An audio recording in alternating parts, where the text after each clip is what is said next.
ঝুম বৃষ্টিতেও ব্যস্ত রাজধানীর কারওয়ান বাজার, যদিও কিছুটা কম ক্রেতা সমাগম।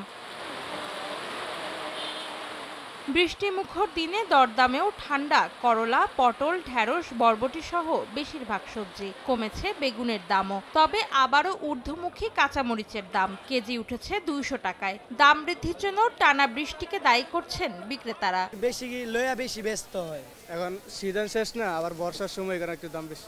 মরিচ যথারীতি আগুন। মরিচের বাজার অন্যান্য দিনের তুলনায় বাড়তি আছে। এতটা বেশি আসলে আনএক্সপেক্টেড। বৃষ্টি হলে সবজির দামটা কিছুটা কমে। সাপ্তাহিক ছুটির দিনে চড়া মাছ বাজার, ভরা মৌসুমেও ইলিশের উচ্চ মূল্যে ক্ষুব্ধ ক্রেতারা। দাম অনেক বেশি, আর ইলিশ মাছ আমাকে বিরক্ত করেছে, আমি কিনিনি, প্রচুর দাম। যে ইলিশে এবং টেস্টটাও সেরকম নাই, অন্যান্যবার যে টেস্ট পাই এই টেস্ট নাই। এরা অনেকে বলছে যে বৃষ্টি হয় না এইবার, এই কারণে হয়তো এরকম হচ্ছে টেস্ট, এবং দাম বেশি। জিতুন লাখ টাকা ও ডানো প্যাকে ছবি ফিচারের সুযোগ। বিস্তারিত দেখুন আরলা ডানোর ফেসবুক পেজে।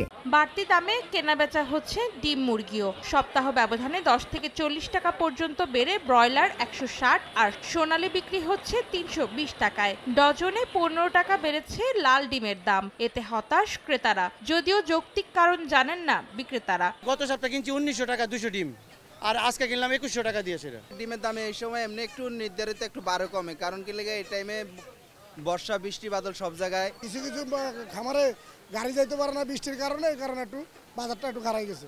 এদিকে উচ্চ মূল্যেই স্থিতিশীল রয়েছে চালের বাজার, ওঠানামা নেই মুদি পণ্যের দামে। অন্তরা সেন, সময় সংবাদ, ঢাকা।